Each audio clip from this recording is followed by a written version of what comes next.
ביקשו ממני לתת כמה טיפים למגדל הביתי. מי שיש לו עציץ או ריבוע קטן, מוגבה או משהו כזה, שזה מה שיש לרובנו בעיר.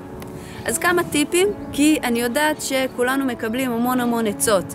לשים קליפות של ביצים, לשים קפה שחור. אני רוצה למקד את זה מאוד. הצמח שהוא בטבע, הוא מקבל את כל האלמנטים. השמש, האדמה, החיות שבתוך האדמה, העלים שנופלים ונרכבים ומזינים את הקרקע. כל זה הצמח שבחוץ מקבל, לא חסר לו דבר.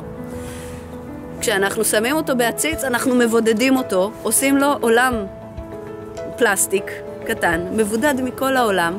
אנחנו גם מפחדים מחרקים וזה. אז מה שחשוב זה שאנחנו ברגע ששמנו את הצמח בעציץ, אנחנו הופכים להיות ההורים המטפלים שלו. אנחנו צריכים לדאוג לכל צרכיו. ואיך אנחנו עושים את זה? הכי טוב, דשא נוזלי.